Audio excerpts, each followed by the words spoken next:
hello friends बरायबाय बड' Gr.IV अफिशियेल YouTube चेनेलाव आशा खालामो नोंथांमोना बयबो मोजां दङ दा ADRE एग्जाम Gr.III आरो Gr.IV माखासे गाइडलाइन्स खालामदों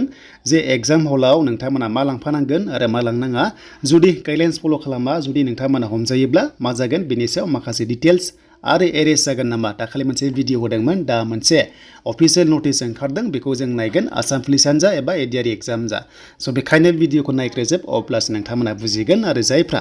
नायजोबा नोंथांमोना जुदि गोरोन्थि मावोबा नोंथांमोननि रिक्सआव थागोन स' गोबाव खालामा जों नायगोन जाय नोंथांमोना बड' Gr.IV यूट्यूब चेनेलाव गोदान साबस्क्राइब खालामना ला जेब्लायबो आसामनि साख्रि BTC साख्रि आरो लोगोसे सरकारि लन स्किमनि सायाव नोंथांमोना लेटेस्ट आपडेट मोनगोन दा जों फैबाय अफिशियेल साइडआव आरो बेयाव फैनाय लोगो लोगो नोंथांमोना Gr.III नायनोबा डिटेल्सखौ बेयाव नायनो हागोन अके आरो Gr.IV 27 अक्ट'बराव जागोन आरो Gr.III नोंथांमोननि डिग्री आरो ड्राइभारा 29 सेप्टेम्बराव जागोन मोननै जागोन खनसेनो सानसेयाव ड्राइभार आरो Gr.III डिग्री लेभेला अके 29 सेप्टेम्बराव बेखायनो नैबे एग्जाम जोबनाय लोगो लोगोनो एडमिटआ मोनसिगोन आरो Gr.IV अक्ट'बराव एडमिट मोनगोन अके आं बेखौ क्लियार खालामबाय दा जों Gr.III आव क्लिक खालामसै माखासे जोङो गाइडलाइन्सखौ नायनोसै बेनो जाबाय HS लेभेलनि दा जोङो क्लिक खालामबा मोनथाम लिंक मोनदों 1 2 3 जेराव गोसो दङ बेयावनो नोंथांमोना क्लिक खालामनानै एडमिट डाउनलड खालामनांगोन अके स' बेखायनो एडमिट मोनाबा नोंथांमोना मोनसे नाम्बार दङ बेयाव कल खालामनानै एडमिटखौ नोंथांमोना लानो हागोन जुदि सोरबाफोर मोनाखैबा स' बेनिफ्राय जों लिंकआव थुनसै दायो अके देन बेयाव थुनाय लोगो लोगो लिंकआ गेवना फैगोन आरो नोंथांमोना एडमिटखौ डाउनलड खालामनानै लानो हागोन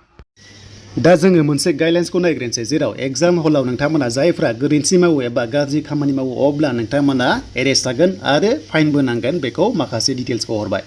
ADRE Gr.III Gr.IV Assam police बेनिफ्राय हेल्थआवबो दङ आरो लोगोसे इन्जिनियारिं माखासे दङ दा बेयाव माखासे सिलेक्शन प्रसिडियर दं नालाय माखासे कमिटि दङ दा बेयाव बिथांमोना माखासे स्ट्रिक माखासे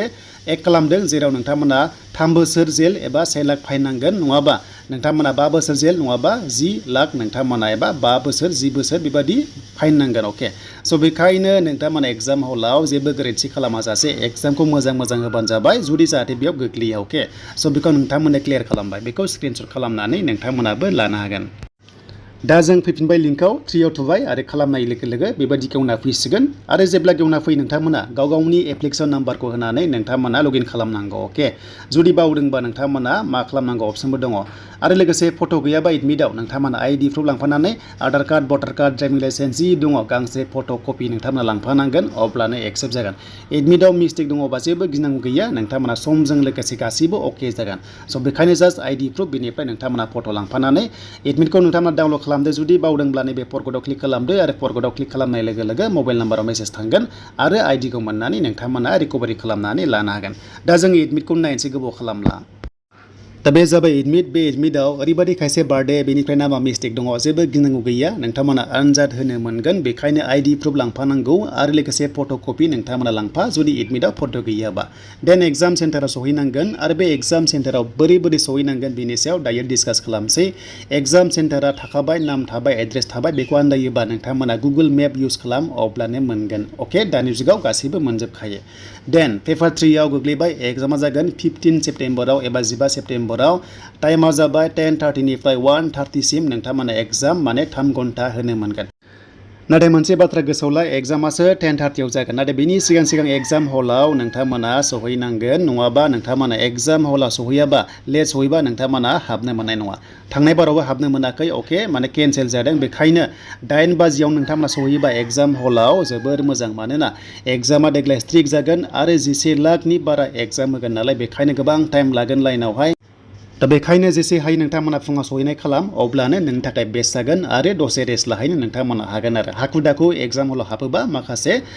प्रब्लेम जानो हागौ नोंथांनि थाखाय स' बेखायनो एसे रेस्ट लाहैबानो जाबाय दे बेनिफ्राय माखासे गाइडलाइन्सखौ नायनोसै जे एग्जाम हलाव जोङो माबादि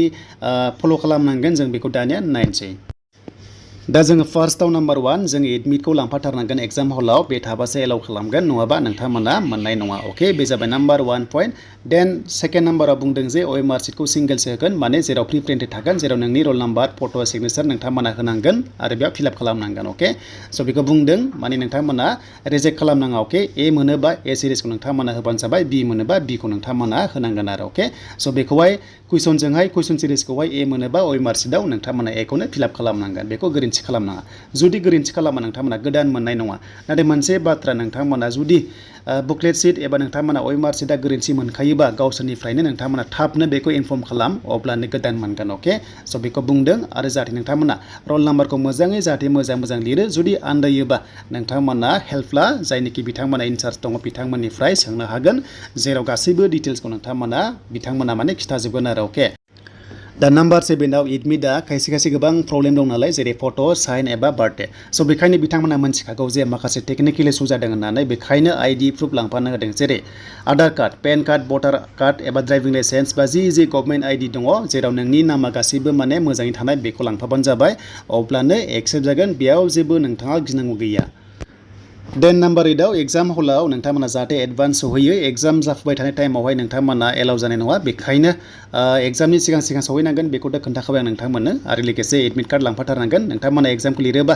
ब्लेकजों लिरबानो जाबाय साबसिन जागोन अके जेल पेनजों लिरनाङा बल पेनजों लिरबानो जाबाय आरो 9 नाम्बारखौ जों मिथिबाय देन 9 नाम्बाराव फैबाय अके एनि बुक पेपार मबाइल फन केलक' बेनिफ्राय इलेक्ट्रनिक डिभाइस नोंथांमोना बेयाव लांनो मोननाय नङा अके जुदि लांनानै हमजायोबा एग्जामा डिसक्वालिफाइड जागोन आरो दहाय आं खोन्थानाय माखासे पानिशमेन्टआ फाइना बेखौ नोंथांमोना होनांगौबो जानो हागौ स' बेखायनो रिक्स लानाङा जि दङ गाइडलाइन्सखौ नोंथांमोना फल' खालामनांगोन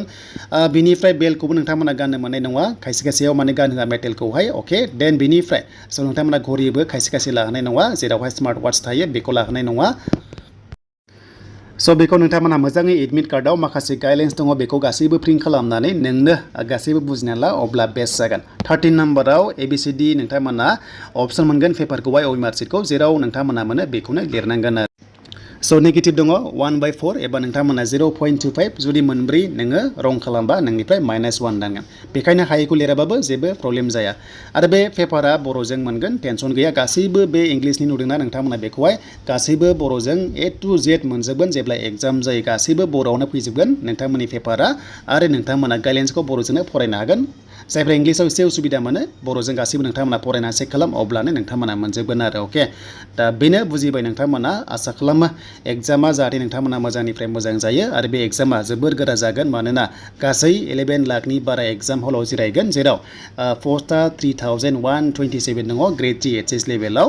आरो लोगोसे Gr.III आनो जा हमना ला जोंहा डिग्री लेभेल दंबावो 29 सेप्टेम्बराव बेयाव गासै 8 लाख केन्डिडेट्स दङ पस्टआ 4000 नि एसे बारा दङ आरो अके देन बेनिफ्राय ड्राइभार पस्टआ 400 नि खाथियाव दङमोन आरो बेयाव गासै 2 लाखनि बारा ड्राइभार पस्टआव एप्लाइ खालामदों स' बेखायनो देग्लायनि एग्जामा गोरा जागोन काटअफआ बेसेबां थांगोन बुंनो हाथ'वा पेपारखौ नायग्रोनांगोन आरो जेब्ला एग्जामाव थाङो नोंथांमोना पेपारखौहाय गोसोआव लाबानो जाबाय माबायदि कुइसन फैदोंमोन कमेन्ट सेक्सनाव नोंथांमोना लिरना हरनो दाबाव अब्ला एनालाइसिस एन्सार किस लाना फैनो हागोन जाहाथे नोंथांमोना गोसोआव थायोबा कमेन्ट्सआव खोन्थाहरबानो जाबाय बाट नोंथांमोना कुइसन पेपारखौ मोनबोखाया गासैबो होबोनांगोन नोंथांमोना लाबोयोबा आरो हमजायोबा नोंथांमोना गोबांथार माने माखासे रिक्सखौ लानांगोन आरो दा बेनोमोन नोंथांमोननि थाखाय लेटेस्ट आपडेट